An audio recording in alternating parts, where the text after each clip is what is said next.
All right, so here we are. I am joined by the homie Benjamin Nixon. Yes, sir. He's the fucking man. We actually go to the same school together, Naropa University out here in Boulder.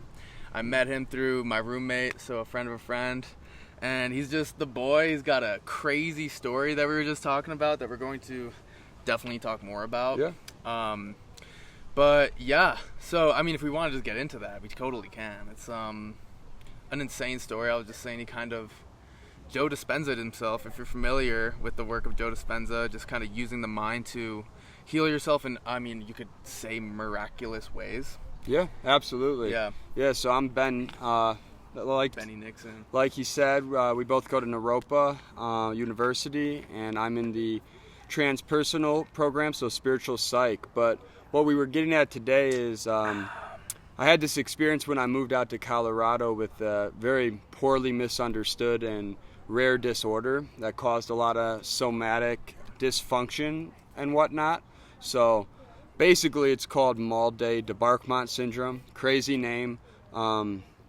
Usually when someone's, transporting themselves by sea or water, for the next maybe day or so, you'll get that feeling of rocking or swaying. For me, actually, I was in a sensory deprivation tank, which I used to use a lot. And this is not to scare anyone. I was obviously predisposed to this. But when I came out of the water one night, I was brushing my teeth, and everything started to rock and sway. It was almost like my feet were falling through like marshmallow clouds. So my vestibular perception was just completely off. And then that went on to last for the next year and a half. And I went through 17 different specialists and doctors before they recognized what it was. And there was less than, at that time, they said 100,000 cases of it. I believe there's more, but again, it's very poorly misunderstood. Yeah. So that was the basis. Basically, one night brushing your teeth, everything's normal, and then You just completely lost your bearings. So it's like, if you can imagine just tripping on, like, it sounds like a few grams of mushrooms, and everything's, you were saying, like, breathing and expanding, and you can't really ground. And all of a sudden, that's just life. And it's like, then how do you, again, stabilize? Go to the gym, interact with people, go to work, act like things are normal. Like, it sounds like really destabilizing. Absolutely, yeah. The feeling, the perception, the swaying, unlike with psychoactive medicine, there wasn't anything, there was not a life force to it. It was just complete disconnect. Yeah. Disconnect from the body. Yeah. So I really felt like a depersonalized state. Because from the outside looking in, like, I could talk to you, but inside everything was off. It was imbalanced. Yeah. So, again, and doctors said that this was incurable. Yeah, so it's so poorly understood that you hope it goes away, but if you're dealing with it and you go online, there's the horror stories and a lot of people living with this, and my heart goes out to them. But the reason I bring this up mainly is because even though this is a very rare disorder, people are dealing with all kinds of autoimmune, different issues just because of, the toxic soup that many of us live in as we try to get a healthier lifestyle. And that was so important to me. I previously worked in the supplement industry and all these things, tried to work out and be physical, and then my world came crashing down. So I had to kind of have this rebirth in this painful process of getting back to, not just getting back to baseline of who I was, and that was important to me. It wasn't about going back to who I was. It was actually through this experience and the resiliency factor, I wanted to be greater than I was before. And greater wasn't, running further or lifting more weights. It was just doing what I wanted to do, no matter how I felt, putting my feet on the ground. And doing no matter what's going on in your life, even with this adversity, being like, you know what? I'm not going to let this fucking stop me. And that's, again, the mindset that you had. And it's interesting, too, because you're telling me how you worked with this and how you legitimately cured this, quote-unquote, incurable, syndrome. Yeah, exactly. And it's crazy. So tell them what you did to, start working with that. Yeah, so Obviously, it wasn't glamorous early on. I had a previous background in Zen meditation, but when this was going on, to sit with yourself when you were so destabilized, so depersonalized, was really hard. I had to really get to know myself and beyond the physical symptoms internally. But I remember that I would try to sit on the cushion and I would see myself like vividly, like just like smiling again. That was the big thing, because it was crushing. It was so crushing. So I would see myself smiling, my like future self. I'd see myself smiling, and then it would progress. So I would kind of fixate on that first, just like getting back that sense of joy, because there was this anhedonia feeling, like this inability to feel pleasure. Oof. From the syndrome. Yeah. And then other things came up, I think, because of how anxious I was of being so dizzy. Reflux, high blood pressure. All these things are going wrong. And my mind really wanted to go to the places, the survival instinct was to go to something's wrong. And I wasn't getting any answers in the, medically. So I had to find a way to begin to focus on what I can control. And that was literally these visualizations of smiling. Wow. Of like, I would see myself lifting weights, my future self, getting back to the things I enjoyed. And it was a slow process. And I remember that I went into the gym and I would do some pull-ups and some push-ups, and then I was so dizzy I felt like I was gonna like throw up, and I would leave. But it was the biggest win ever. I was in the parking lot like, man, that was the best workout of my fucking life. That's crazy. So I got in that constant state of every little thing was a win. Just putting my feet on the ground was a win. Wow. Yeah. And this goes beyond just, like I said, dealing with vertigo or different things. Anyone that's dealing with adversity, health issues, depression, different things. If you see putting your feet on the ground in action as a win, over time, those wins, there's that cumulative effect. 100%. And I feel like that, to me, points to how the narrative that we have about our lives and our circumstances is, in a sense, constructing our experience. 100%. So when we say, for instance, oh, this is a win, I was able to do this, you're constructing an experience where, yes, it is. You're constructing like a positive experience where you're getting something out of it, something uplifting, as opposed to the opposite where it's like, oh, I did whatever 5 pull-ups and then I had to throw up and I'll never be the same and no one's gonna like me. I won't be able to live a normal life. That's a very depressing kind of mindset, and it tends to build in our experience that way. And I think, pointing to depression, that's like a great example of seeing how these narratives impact what we are perceiving through the senses. Like what we pick up on through the 5 senses is directly linked to the narratives in our mind. So and depression's like a feedback loop, because the more sad, like down-putting things we're telling ourselves about ourselves in our lives, the more it actually appears to be so. And then we tell ourselves more sad things about ourselves. So it's like a feedback loop almost. And it strengthens over time.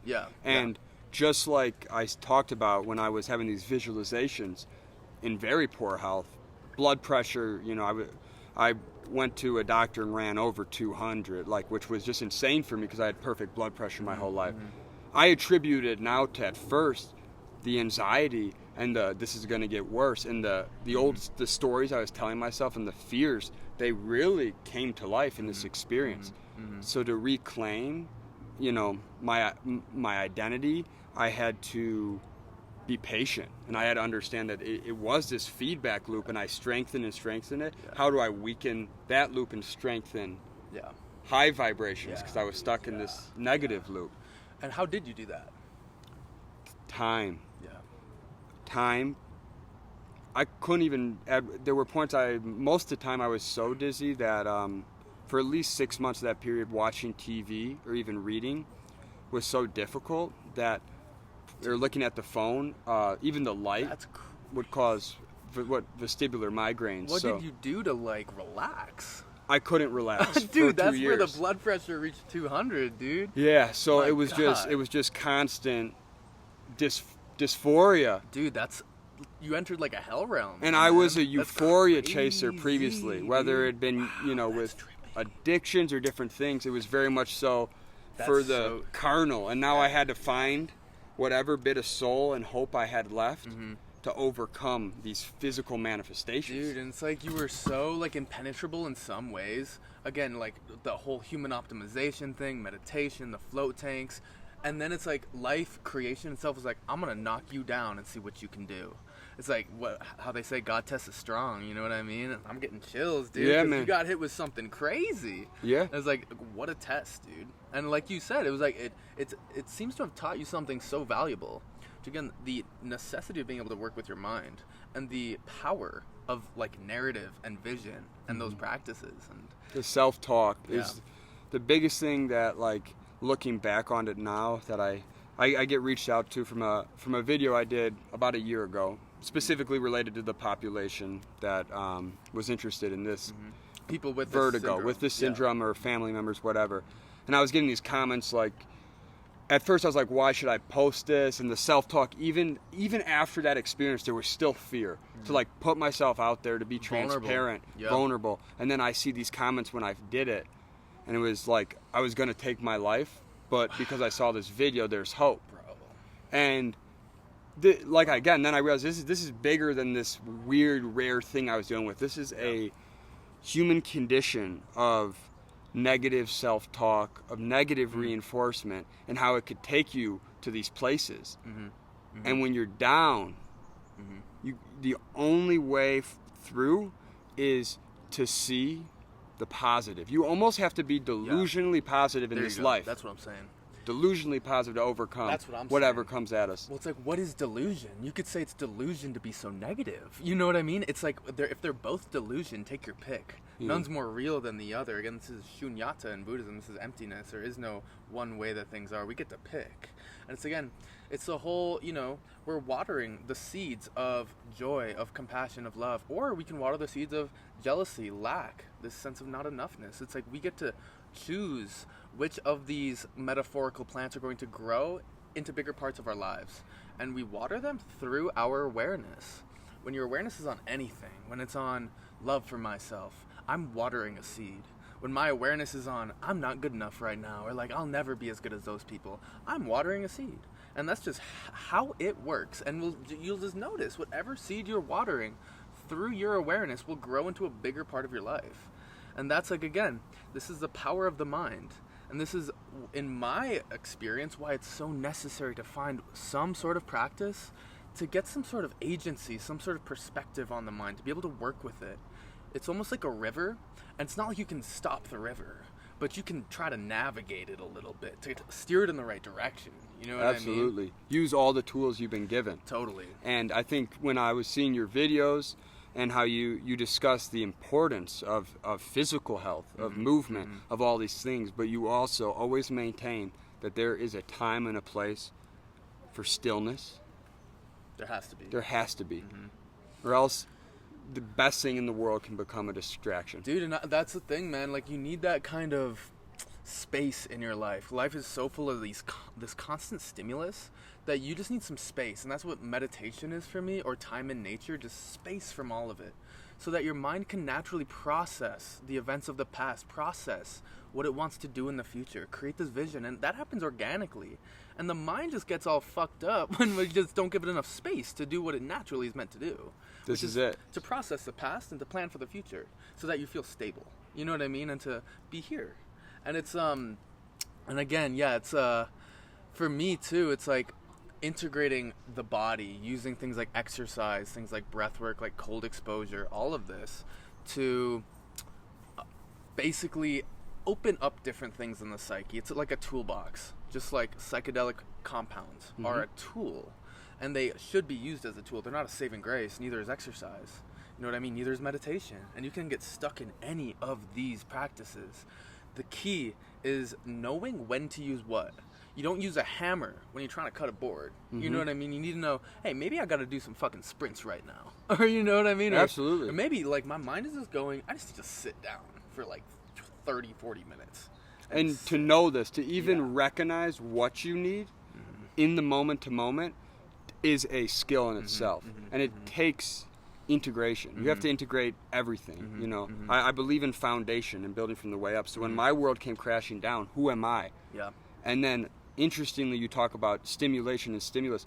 Well, now, because of these vestibular issues and these headaches, that even looking at a phone, so any stimulus was causing me, like, physical pain. So I basically had no stimulation at this time because I couldn't. And what about the fact that it all started in this tank with no stimulation? Bro, that's crazy. So it was like just this overload, and I had to find balance in a stormy sea. Wow. You know? That's like, it's like poetry, dude. In motion. It's crazy. In motion, man. It is. Yeah. Damn.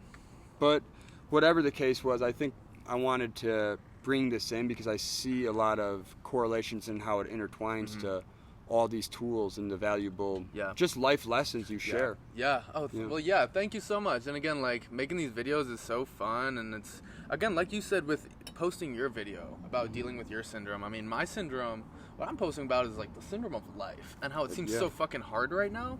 And like because I will fight tooth and nail. I'm tenacious as fuck, and when I want something, I'm gonna make it happen somehow, some way. And then it's like the question was, how do I live a good life? What does that even mean? What is a good life? What is life, actually? How real is this place that we take for granted? How real are these stories of, scientific reductionist materialism that are the waters that we're swimming through in our world today? And has that view always been the worldview of humanity? No. So it's like, how real is that? And again, what's the impact of when I say everything is reducible to science? The world becomes almost flat and dead. I'm not actually interacting with the wind and the trees and the mountains and things beyond that, and my own self.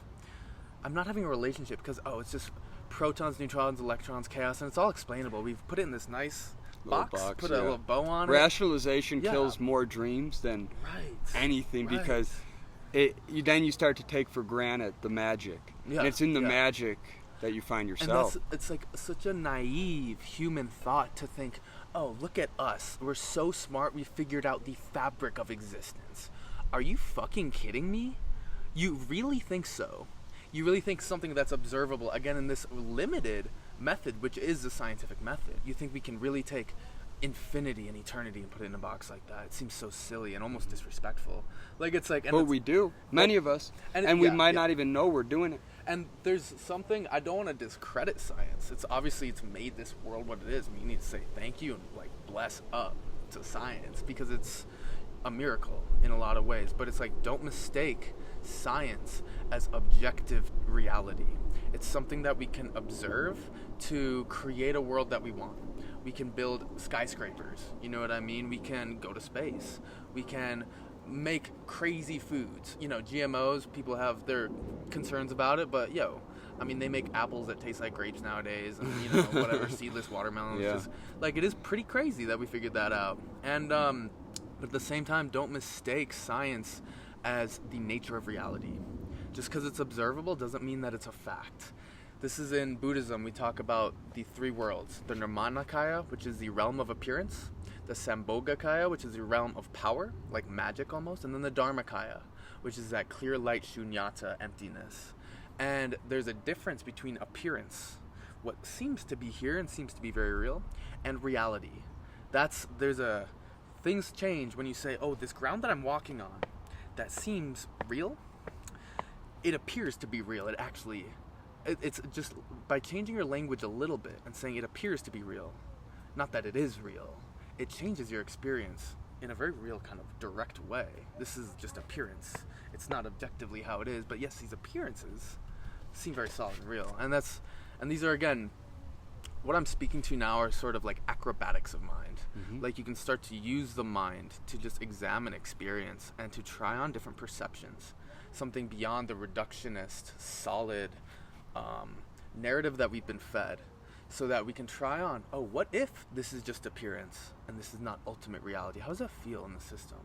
Or just any different narrative. You try on narratives like Greek mythology or narratives like Hindu mythology, these beautiful stories and epics, and the worldview that comes out of them, their poetry.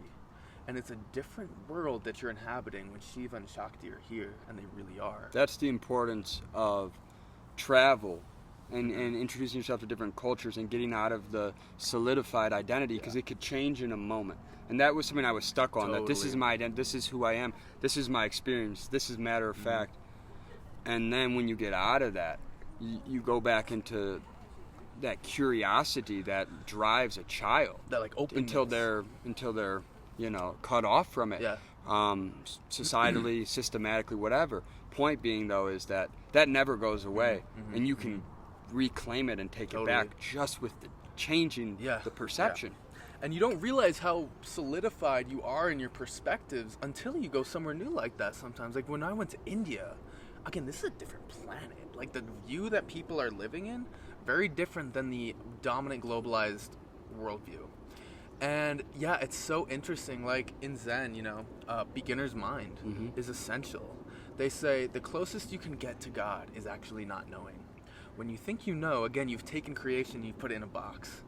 If you want to really be intimate with creation, we have to let it out the box. And don't try to put walls around it. Let it flow, let it grow, let it be organic, like how it always has been. Don't try to, because this world is not static. This place that we're living in is dynamic. The laws of nature that are observable now, are you sure that they're like that forever? Are you sure that they're not changing right now? Because I don't see anything in creation that's actually static. Everything is moving, flowing, growing, evolving, expanding, contracting. And it's like everything, and this is just a crazy view.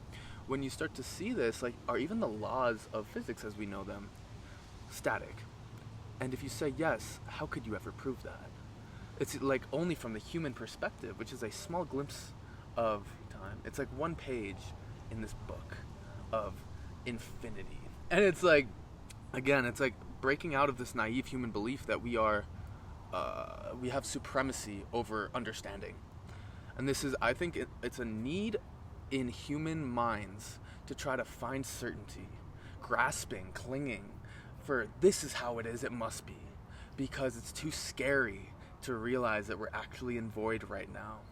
We're in void, and there is no reality other than what you say there is. And that surrender is tough, especially when we talk about, I know my experience having grown up and dealt with OCD symptoms, and that's kind of how I got into therapeutic work, is that it's all about the fear of uncertainty and what could happen next. And it could get worse. And then these phobias, maybe they manifest physically. And that could be the focus. I think often in society with certain things, the focus is on the physical manifestations. How are they acting or behaving internally? I found with obsessive compulsive disorder, it was a great fear of the uncertainty, not knowing what's next. But that took away so much from me, because it's in those moments of just flow and surrender and uncertainty that come, I think, like life's greatest treasures. And I was missing out on that just because not going places, not doing things because of these. And these were all in my head. It's amazing. And so many people with anxiety, with different mental health manifestations, they're very real. And I'm not discounting that, but what I'm saying is that often if we begin to identify that we have this or we are this, we become it. And do we want to become that? Or do we want to become something that could ebb and flow with the changing and the movement of life? Totally. And that acceptance, I think in that, what you're saying, there's like the common factor is an inability to be with whatever the worst case scenario is. What is the worst case scenario? Pain, trauma, discomfort, death. These things are real possibilities at any point. I could die today. I could die tomorrow. I could get hit by a bus. You never fucking know. You don't know. What's our relationship to that? What's our relationship to death? And these are things that are workable. You know what I mean? And I would say our relationship to death is so dark and scary because we haven't spent enough time becoming intimate with it, to really look at it, spend time with death, to see what it really is. Because it seems like this big scary monster in the corner, and that's because we're doing this. When we look at it clearly, you see, what is this thing? And it's not something actually to be afraid of. It's something to be like, oh, this is something beautiful, something necessary. It's like growing up. It's everything that has lived has died. Am I going to live my life in fear of something inevitable? That seems silly. There's so much resistance, so much contraction just ingrained in our experience when we're resisting death. And in a sense, too, when you see yourself in everything, when you see yourself in the trees and the people around you and the stars, just in a non-dual perspective, but also if you were to die, who's taking this life? It's you taking this body. And I say take it whenever you want, because I know what I am, and I'm not just this body. And I have faith that I'm where I need to be. If you need to take me, please. You That's know what beautiful. I mean? And the crazy part about what you just brought in right after I introduced these fears and phobias I had when I was young that really hindered experience is that I found out later, and how I was able to overcome it when it came to the obsessive compulsive disorder symptoms when I was young, was I remembered the first thought that actually created the checking locks and these really ridiculous things I was doing as a kid to try to, because I wanted to control my environment, because internally there was, I didn't feel in control. It all created when I remember, and you bring this up without knowing this story, was that when I first processed death as a bad thing, those symptoms began. And they stayed with me, and then I was worried about my dog getting out when I was young and getting hurt, and everything was about contraction. Contraction. This is not okay. That fundamental, this is not okay.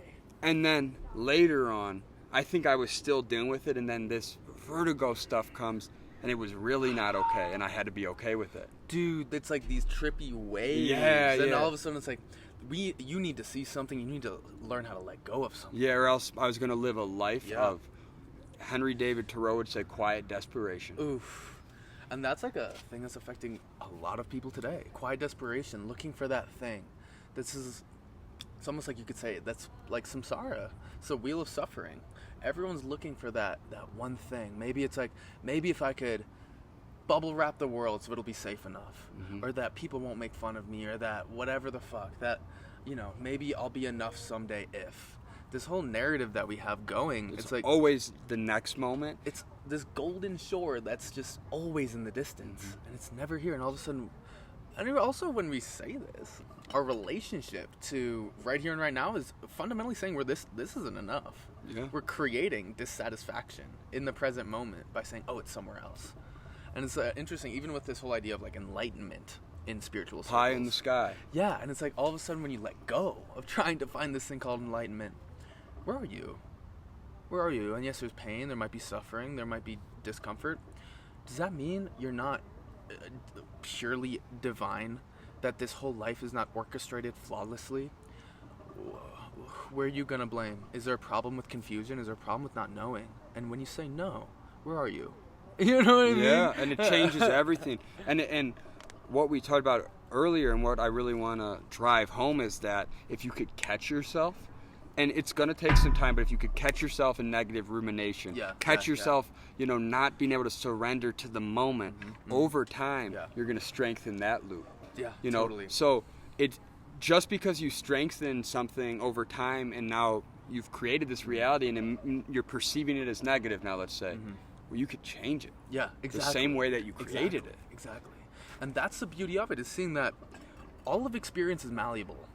People don't believe it. There's a solidity to experience. They think this is how it is.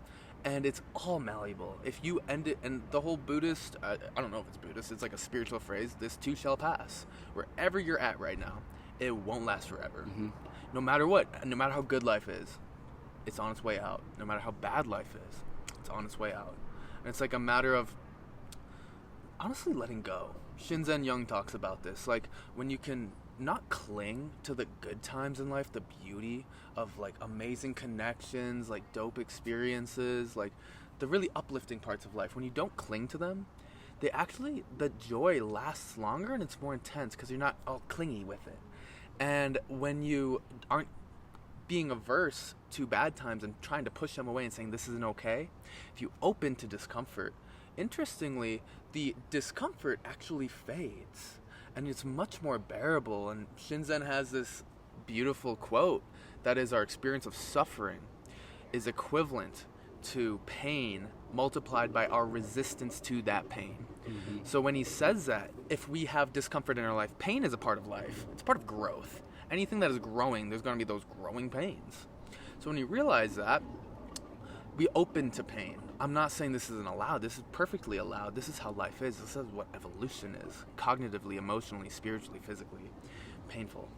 when you open to that pain and give it space and you're not resisting it, interestingly, the experience of that pain becomes very manageable. And if you're really not resisting it at all, it can completely fade to nothing, actually. It's the opposite often of what the survival instincts of, I think, the carnal body. Yeah. Because we know the soul's going to live on, man. You know, totally. That's forever. Totally. So I think in many ways, like, you can get in these loops of like fear and negativity. But what you're talking about right here, it just reminds me of how important it is to always remember that things change, and not to, grab onto the highs and the lows, because that's the root of addiction, and often that's the root of sorrow. That's often to so much things. But from those experiences can come, beauty. There's a duality to all things. So I think what I'm getting at is that all the negative things that have happened to me have led us to this microphone to share some beautiful lessons from things that I thought were, from lessons, now blessings. But there was a point in time when I was solidified in the belief that none of this would be possible. Just to shoot it up, just to shoot the shit, just to relax and talk and not be afraid that, that everything that we go through individually will affect the collective. Totally. But if we it's important to sit in silence and get those lessons, but then bring them out to the world. Exactly. That's what I'm talking about. That's what I'm talking about. Because a lot of people, there's this Zen saying, those who know don't speak, and those who speak don't know. And there's some wisdom in that. But also, are you sure? Who says so?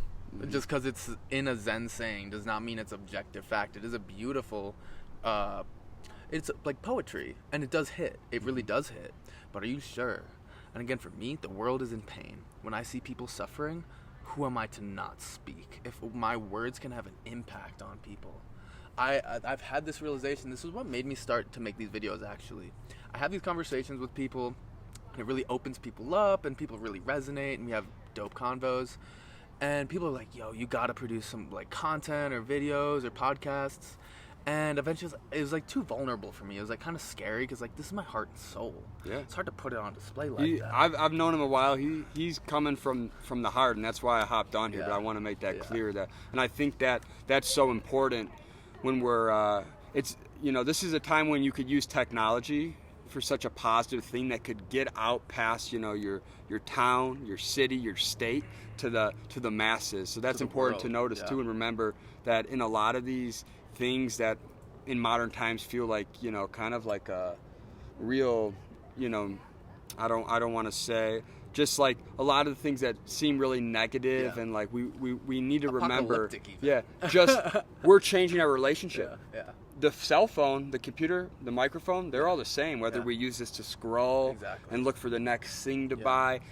No, it's only we've changed our relationship to it, but it's the same. And exactly, these are powerful tools. It's just a matter of how do I use this and not, again, get addicted to it in an unskillful, kind of unhealthy way. And how would you say? I think it's everything you've stated of not looking for that next thing. Not thinking, again, being able to detach when you're like doom scrolling and you're like, just feeling into your body. I feel like this is kind of like stale. I'm not getting anything out of this. My dopamine circuits are kind of fried.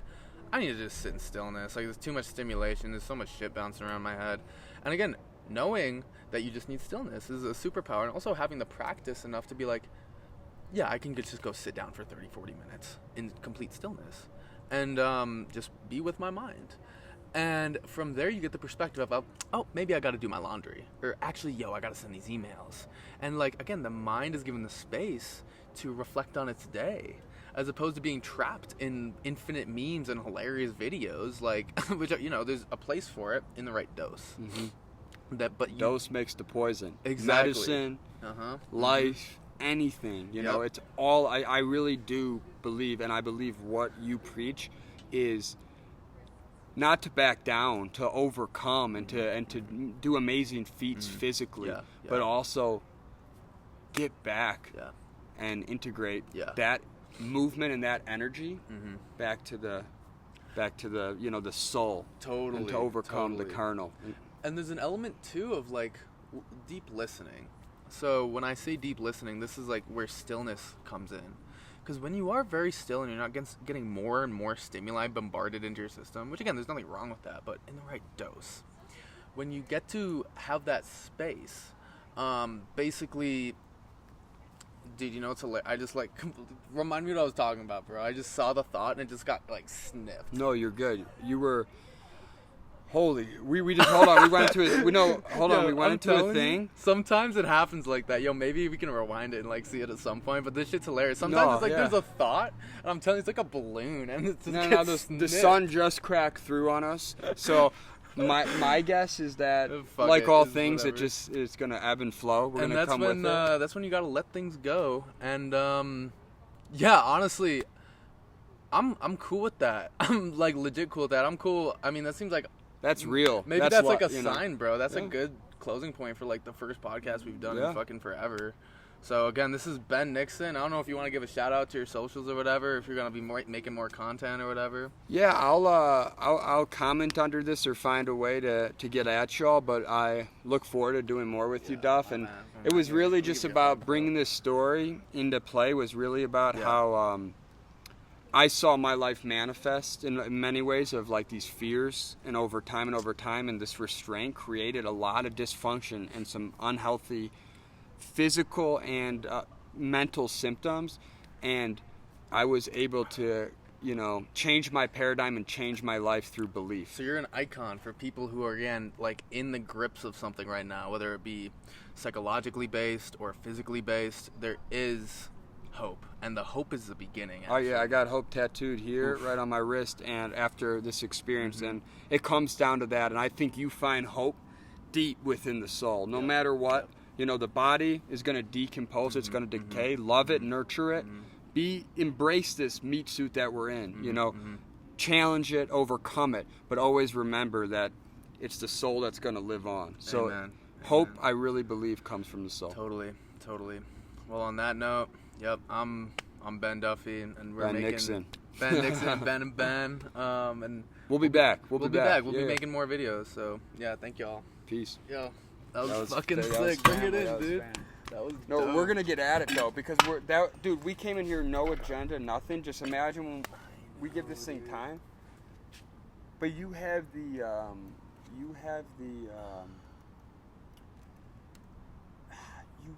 you got a charisma to this stuff, where this is gonna take off, and it's not gonna take off